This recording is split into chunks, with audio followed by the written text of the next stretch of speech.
Welcome to Can You Just, the podcast where four creatives break down the art of design, debate the latest industry trends, and share unfiltered insights on what it's really like in the design world. This is where creativity meets real talk.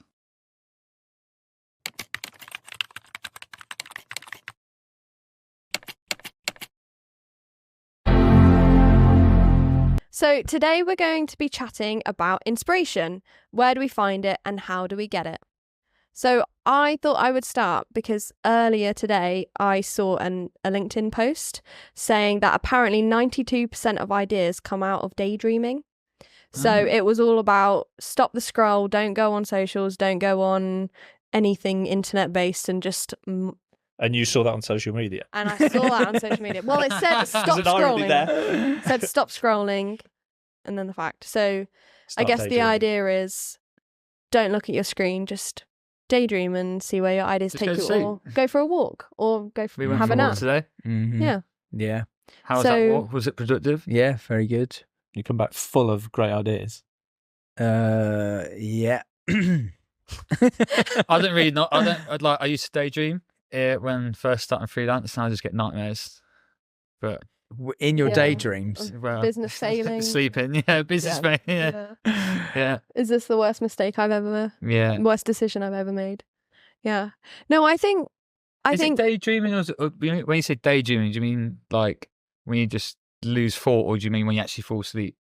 No, I think it means where you just sort of zone out and sit. You're awake. Let your imagination unfold. I don't as have it will. time to do that. No, but I think people say like you meant to schedule it into your day, like go for a half an hour walk and just think about nothing. I was going to say it's quite hard to daydream in Mill Street just because it's so loud. So you'd have to get out of it. You have to go out. I think if you were like you guys went on a walk together today. Like you could just go out. Not telling. Cheeky slap on the bum. That's raining. You could just go for a walk in nature. Just you're on your own. You're just like. I think it has to be on your own because obviously, I mean, it'd be like we were just catching up in general. I think it'd be different in real talk. Maybe a problem we had with work. But then I suppose that's something totally different. I think that's collaborating, isn't it, really? I think what you're on about is going on your own, zoning out, taking some time for yourself, well, work self almost, and just being like you said, go for a walk. That's the easiest example. I think the point is that you shut your brain off and it allows it to subconsciously absorb all of the information, all the things you're thinking about, and then it will return it. You're big on this, so aren't you? It's basically meditation to a certain degree, right? Absolutely, yeah. You're big on this, so yeah, that's what they say, isn't it? Because you use different part of your brain when you're thinking about something. You're using that part, aren't you? Yeah, and it's very logical. But then when you, as you say, when you let go, let your subconscious come up with something, it usually interprets, doesn't it? It acknowledges the information and then brings something up, interprets and then brings something up. There's a story, isn't there, about Albert Einstein trying to come up with this theory of relativity. He said it was only when he stopped working, went outside and blew bubbles in his garden that it kind of came, the idea. So he felt like it came into him. So it's like, there's that sort of, that connection, isn't there? I'm a culture of it. I know I'm so bad for it as well, and I need to be more disciplined with it, but it's a cycle because usually it's so busy day in, day out that I know I should just take 10 minutes, but I get caught up in my head where I go, I can't afford 10 minutes or I don't want to. But actually, I probably would save myself long term a load of time if I just went for that walk. Yeah. Or I just did whatever just to shut off for 10 minutes. But saying it and doing it, it's a whole different thing. It's that anxiety driven kind of thing, isn't it? But it's, So does this, what you were reading today, is that based around if you're got like a creative block and you need to clear it out, or is because it's not an inspiration? I wouldn't go for a walk for inspiration. I have avenues that I would go down. It didn't specify. It was just like a stop the scroll type post. You know, the ones that make you think. And I suppose it could be potentially. I know what you're saying. Maybe the opposite of inspiration. Maybe when you've got what's it like, writer's block, whatever. You know, when you've got the block. Maybe it's directed more towards that when you really can't just Yeah. Because like usually you get the block because you're overloaded with work Overthinking it. you're overthinking, yeah. So it's not when you're trying to think, it's when maybe you've overdone it potentially. I don't know, but Yeah. Yeah. Where So- else do you find inspiration then? Is it? okay. Yeah. I've got a few. You want me? Yeah, go on. Yeah. Books. I really like design books and like just books in general. I like going into a bookshop Mhm. and seeing all of the different design or the printing things, and I feel like a lot of creative ideas can come out of seeing stuff in print. For me, I just get a bit sick of seeing everything online. It's not the same. Doesn't No, you're right. make as much sense in my head. I've got a shelf upstairs full of design books, books about logos and layouts and stuff. Yeah. And they're a little bit outdated now.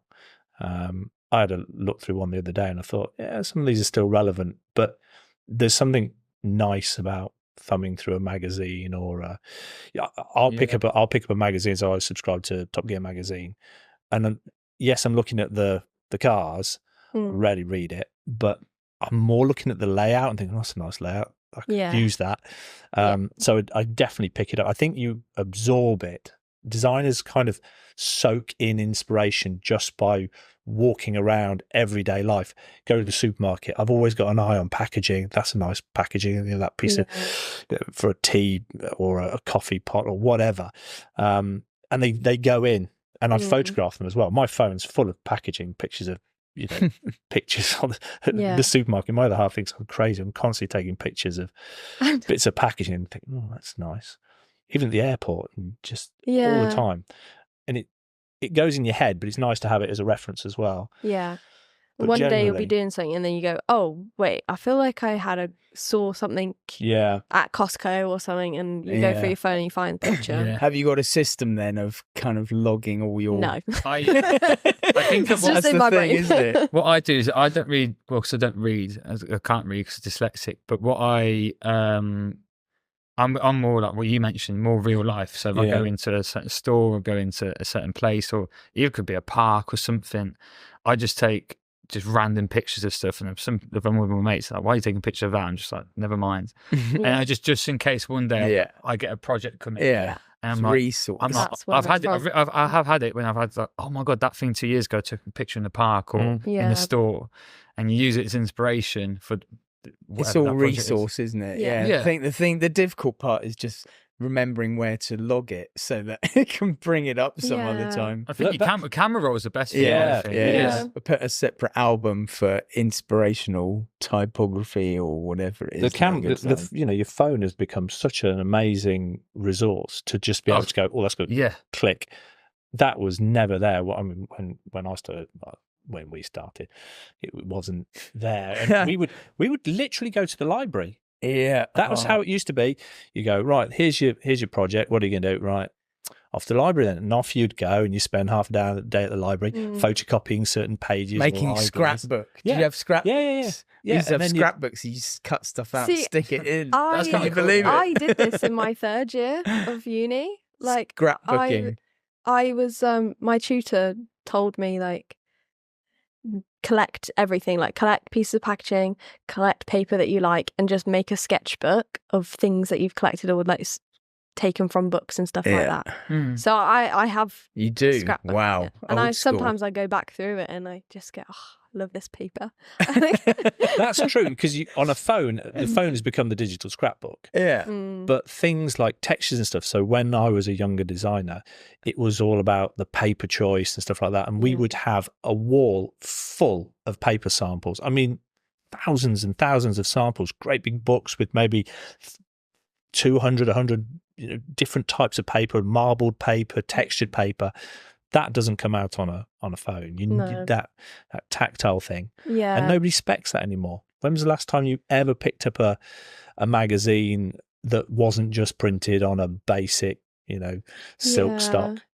Unless it's like a design magazine or a design book, I feel like you don't necessarily get the same thing. Like there's do you know GF Smith papers? Yeah. So I had a meeting with one of the paper consultants. Not Colin Salmon, was it? No, it wasn't. It was Joelle. He's probably dead now. No. He's still alive. We apologise. If you're alive, please write in. Yeah. Please call him. I met with her and she gave me a Birmingham design magazine, and it was done on this. They've got an illustrator to cover the whole front, and it was this really lovely paper, and it was a little bit pearlescent, and like I remember how it feels. But for about a year, it'd been out, and I kind of wanted to buy it, but you have to go to Birmingham to pick it up, and I was just being a bit lazy. But when I felt it, I was like, oh, I wasn't expecting it to feel like this. It felt so much nicer than just the pictures. So yeah, it's just that, again, having a photo of something or being able to see a picture isn't the same. I like tactile things. I think that's gone. That the days when you were speccing really nice quality papers with textures and feels, because it was part of the whole experience of picking up a brochure, the whole quality feel. Tactile. Now it's all online. It's digital and it's quick. Yeah, it's quick culture, isn't it? But it's just reminding me of. I think when I was younger and we didn't have the internet at the same speed and all the resources. You didn't have the internet. I used to. We didn't have internet. Actually, we didn't have internet at all. Libraries. Oh my God, I'm so old. But I just remember like feeling really frustrated. It's like, why isn't this resource available at my fingers now? I kind of, it's part lazy, part frustration. As I wanted the information quick and easy, like now. So I feel like I was like maybe born too early, because now I'm just like, yeah, this is what I meant. It should be like at my fingertips, all the ideas I want straight away. So it just feels amazing now to be able to grab stuff quickly. Sometimes I feel a bit too overloaded with inspiration, though. Like, do you? I kind of feel like that's a young one. Yeah. Maybe it's because I actually agree with that. It is you can be overloaded with inspiration, 100%. Like, I get to a point in a project where I've done X amount of research and I've taken in all of this different types of imagery and stuff like that, and I get to a point where this isn't leading me anywhere. Yeah. So then I pick up a book and I go, that, because it's like a slower way of taking in the information. Okay. Maybe that's just the way my brain works. Maybe. And everything's too quick and Too I'm not much. being able to compute it. Yeah, maybe too much. You need time and you're the to opposite. absorb. I don't know. I just like not having to go to a library. That's Do what they still have libraries? I just like being able to get the. Or are they all apartments now? Maybe we should take the podcast on tour to Leamington Library. Is it still a library? It is. I thought they were But people What go is in it? there to chat, don't they, and do their Although when I last went in there, it was more of a homeless shelter. Yeah, it's students doing their work, really, isn't it? Yeah, mostly. it's half Plus students, homeless. half homeless people. Is yeah. it? Is there still microfiche machines in there? Remember those? Is that the ones where you like flick through and it like You put it under a projector. and Yeah. you put They these, still like, got that. films. Have they? Yeah, I'm pretty sure they have. really? Yeah. Wow. Yeah, but I'm pretty sure. yeah, I don't. Yeah, so inspiration. I mean, other people's work is key, isn't it? Other work, whatever kind. But yeah, it's like you say, it's about letting your brain go, isn't it? Because getting inspiration from other places is also nice. I like going to the theatre because it's not like TV where everything is done and you just watch and it's just passive. Theatre's always really creative, isn't it? Like the set, how they create the set, how they create an idea. I find that really interesting. You're sort of More immersive, immersed isn't into it. Yeah. You have to work a little bit to imagine it's just and more creative. So I find that really exciting. I guess the same for me would be music. Like I really like listening to music, and I also like the design of music and vinyls and things like that. So again, it comes back to something physical. You're old school. She's old school. Oh, I love vinyls as well. You're clearly reincarnated. Yeah. Yeah. She's old school. Yeah. Yeah. It's funny though, isn't it, that you've got a young person that has all this resource at their fingertips, and you're going, I don't want that. I want to go back to books. Well, I do still full use circle? it. I do still use everything. I sometimes get to a point where if I need, like, it's not the right thing, so then I go to a book or my vinyl collection. Oh, well, when the digital's not working, you go back. When the Yeah. internet's to dead. When my brain doesn't compute all the or sometimes it's just not the right thing. It's like I'm looking at Pinterest, I'm looking at Instagram, and it's not giving Overload. me the information I want, or it's just not like if you type in, I don't know, poster design, and it's all of the posters and it's all the trending stuff, and it's all just too what similar, everyone's isn't it? doing, Yeah. and like it's not the right thing, and so then I go to a book about it, or just a random book, and you just see a style of design, and you go, actually, that's the thing that's inspiring me at the moment.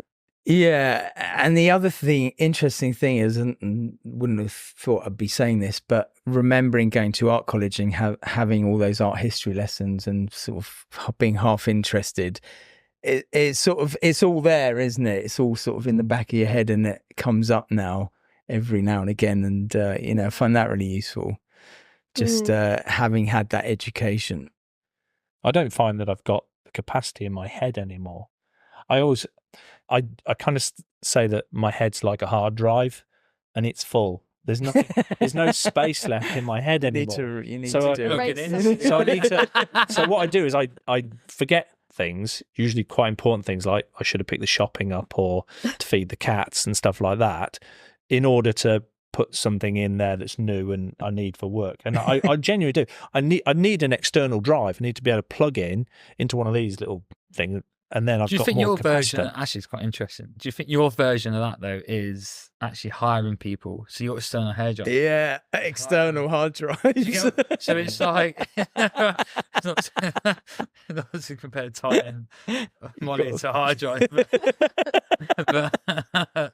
But like, maybe it's a good analogy, though. Like, I think we've all got a capacity, haven't we? And it's, but it's also downloading that in the same, keeping the same theme, me downloading my knowledge to other people as well. So I'm passing on my knowledge to the guys underneath me and other people, because otherwise it just dies out.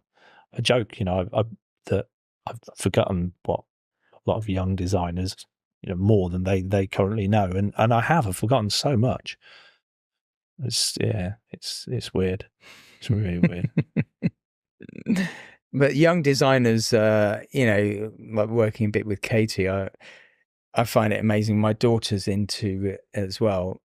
And, you've grown up with the software, so they already just know how to use it. And we came from having to get our heads around how to think like a computer, and then learning software. But these guys just already have that day one. So it's quite a different place, I think, you're coming from. You probably can go straight into the ideas. I mean, I remember just spending loads of time learning how to use. Spent a lot of time just getting frustrated. Half your capacity is taken up. It's taken up with just learning technical stuff. But technology is still changing, and we are still learning things. Like learning how to use generative fill, or it's not really the same as learning how to use Adobe from scratch, but But I just remember, I remember just having ideas that were like unconsciously having ideas, but they were based on the limitations I had on the computer. So they were rubbish, basically, because my brain was just trying to have an idea that I can actually produce. Yeah. But I think you probably don't have that there's problem. No limits now. You just go, what's the biggest and best idea I can do? And then we figure out how to make it work. And if you're free of that, you just first have the idea, can't you? And then figure out how to do it. But I think you're probably freer in that respect, because it's just easy. Yeah. Yeah. And I think also when you've been around as long as I have, you're able to rehash things as well. So something that I might have done 20 years ago that perhaps didn't get used, I'll go, remember that, and pull it back out. Have you out got like a little hard drive full of stuff? Well, that's the stuff that's stored in my head. I remember doing that back in 1982. I bet I could get away with using that again, and just develop it, because they don't go away. And not all design comes from inspiration. Some design does come from within sometimes. When I design, say, a logo, for example, 9 times out of 10, the first logo that I create will be the one that the client chooses. I don't know why, but it's sort of, I guess it's the first thing that comes to mind. It's the obvious thing, but my brain kind of filters it. So I kind of know what works and what doesn't. So it cuts out all the crap, and you end up with something distilled down that just kind of works, and you go, yeah, that's pretty good. And then I work from there. I tend to go off at tangents and, change things and fiddle around. But ultimately, the first one is usually the first or second one is the one that gets chosen. Is that how it works for you? Well, I was always told the first idea never. Really? I was always told the first idea, you do it. I should do that. And then you like scrunch it up, put it away, and then all of your new ones to come from that are the like developed ideas, and that's stuff what's out first. good. But I get what you're saying, but I think it does depend on Yeah. what stage you are in your career, though, Tell you what, because Terry, if my you know first- what works. I tell you what, if my first ideas were for the one, then I'd say a fuck load of time. My I first know. ideas that never do. But that's the stupid thing. You come up with one that's probably going to be the one that gets chosen, and then you spend another Right, 5 or yeah. 6 hours developing ones that you aren't going to get chosen. Well, yeah. But then if you go too far into the real dross, then they're the ones that get chosen. And they always pick the ones you don't want them to choose. So I never include the ones. I'm happy with those 6. They're not happening. Yeah. Maybe you've assimilated it all that you can come up with the idea straight off. For me, I have the same thing. I have to sort of, it's like doodles first. And then You definitely are. it's See not. how I'm you not work. getting anywhere. I'm taking too long. I'm gonna book an appointment to see them. Otherwise, I'm just gonna go and do this forever. And then the thing that I do in the last 5 minutes before I see them is the one that they Yeah. choose. Because actually, I've assimilated it all. And The way I've seen you work is you come up with a few ideas, and I think you think they're way off, but they're not that far off. And you usually ask for my opinion, or someone else's. Like, Fish, he's not with us anymore. Well, he's not dead. He's just in Warwick. But like, you'd have it, or someone, right? Yeah. And then we'd go tweak it that way, and you weren't too far off at all. And then And then I go around the houses and then Really, come back. it should be that way. You shouldn't be a million miles off with your first few attempts, because you're a designer. That's what you're supposed to do. Do you know what I mean? Yeah, ideally. Your brain works in a certain way, a way that non-designers don't work.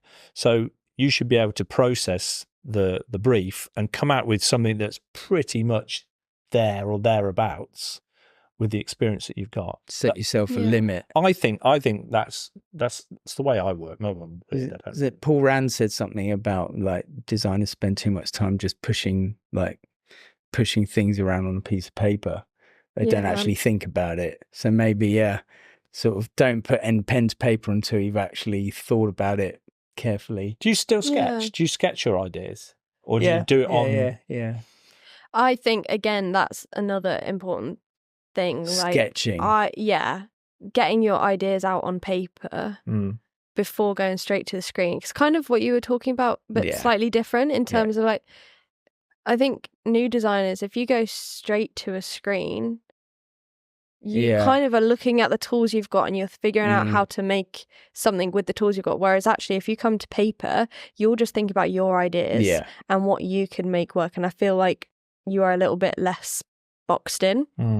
Definitely. How do you work? Do you sketch it out, or do you just go straight to Figma and away you go?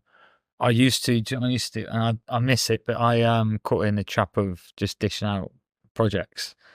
I used to, when I had loads of time on my hands, I used to sketch it all out with like A4 pieces of paper, and by the end of it, you've got like the tables upstairs, and you've literally got like 5 pages long of tables, like pages that long on the table, different drafts, and you're all A4 pieces of paper, and A4 piece of paper would be like a section on the website, or the app, and then you could swap them around and go, oh no, we'll have that there or that there, and you can see it all and you can feel it all. I used to love that, but I have admittedly got trapped in the cycle of dishing out more projects, which means more money. But I think that's I mean, that's kind of there is no way around that, because otherwise, if I wanted to make, I'm not really bothered in terms of income at the moment, but like if I wanted to go back to that route, it'd be less money, which is fine.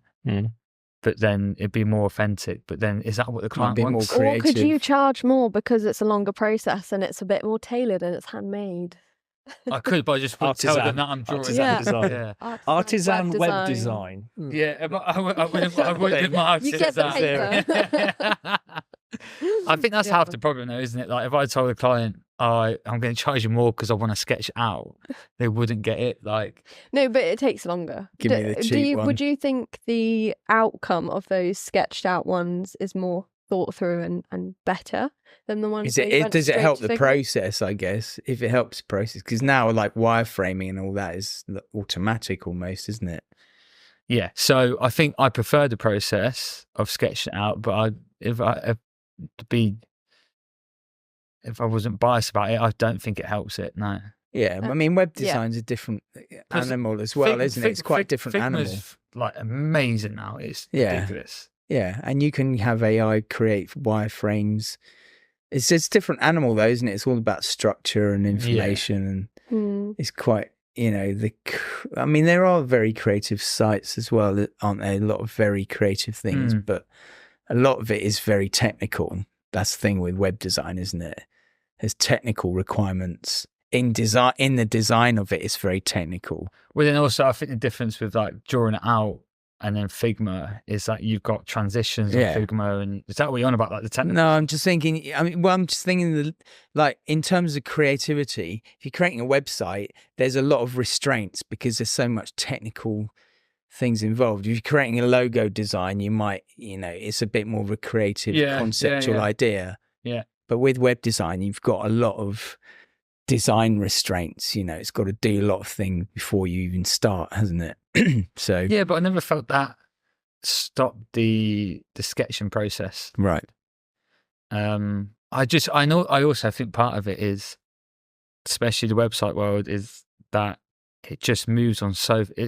Like compared to 5 years ago, clients expect you to dish out a wireframe and a prototype within like 2 weeks. Exactly. Yeah. Just because of the tools that are given now. Whereas we didn't have those tools 5 years ago. So it was like, you can take your time. I mean, I was talking to a client who I did meet 5 years ago, and he was very much of like, we can take 3 months to design this whole website out. Whereas to speaking to him today is like, I want this page up now. So even he's come on a journey in terms of he was willing for there to be a whole creative process, and now he doesn't even want that. He just wants the pages dished out. Yeah. So going back to the original question, that where do we find inspiration? Is it actually a case now that we haven't got time to be inspired? You just I think have to hammer it out. It's a big part of that. It's client driven. I mean, we all pay the bills because of our clients, don't we? So if they've got this perception, AI, it's. But you. I mean, here's a question: do you use AI for your inspiration? No, I haven't so far. But I creeping. Yeah. So, depending on what the project is or how long it might take, if I've got a really tight deadline but I don't know where to start, I might ask AI to give me some prompts. Yeah, I don't do it very often. I've probably done it once. Confessions! I tell you what, I did once. It probably wasn't a client. It was probably for like, I got for Petch Kucha. No names. For Petch Kucha, I asked it to help me with the colour palette. Really? To give me inspiration for confession. But is that a bad thing? No. I mean, I think that's the same as why not? You asking Mario. Yeah. Well, he's probably knows more than I do, because they'll draw on a whole load of information. But I tell you what I did, that was doing a logo design, and I just thought, let's have a look how AI does it for a laugh. Because there's some apps that do logo design, don't they? Terrible. But what was good, it gave an explanation of, interpretation of, it did a written description of the logo. Yeah, it's kind of a written concept, which I thought that was really helpful, because then I used the written concept and did my own visual. Okay. So you don't have to put the written concept next to its concept to explain what it is. So here's your logo. It gave you a really terrible logo, but it gave you the written. It's fine. Yeah, I get it now. And I just took that part and used it for myself. That was really useful. I always say, if you have to explain a logo, it doesn't work. But I know what you said. But yeah, I mean, the work. I bet there'll be a point when it can do it well, I imagine. No. You just have to feed it the right data, and then it will probably. I don't know. Yeah, I was thinking about it the other day. if you feed it, so this is the style, here's like 10 examples of good logo design. It needs to be something like this. I'm sure it'd be able to interpret that, because that's just data, isn't it? I've got an opinion on logos in general. I have a feeling there won't be many logos. Yeah. I mean, What? Because if you've got a VR headset on, why is there a need for a logo when you're just swiping it all? And But on a VR headset, you've got the homepage with the apps. How are you going to know what app is what? Yeah, all right. Hey. There you go. And I think we should wrap it up now. And on that bombshell.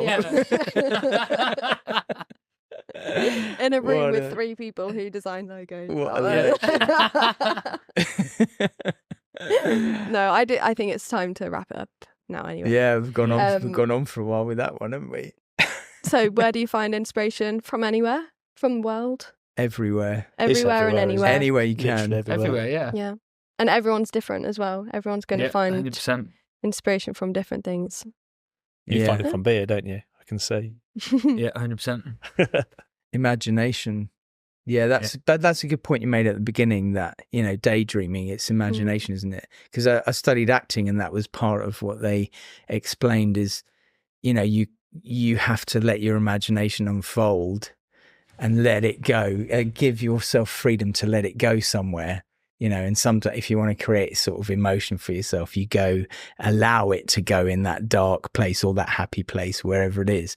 But you have to be willing to allow your imagination to run with itself. It's true that people don't really bother. Yeah. Well, maybe we should give the viewers a challenge for this week. Oh, homework. Homework. Katie, homework. You can tell her parents are teachers. She sets homework. Yeah. I just started panicking. Try daydreaming. He was out the door 10 minutes ago. Try daydreaming and see where it takes you. But not while you're driving home. No, yeah. Yes. That's a good point. Where shouldn't you daydream? That's a good question. That's for next week. Okay. Excellent. Cool. Thank you.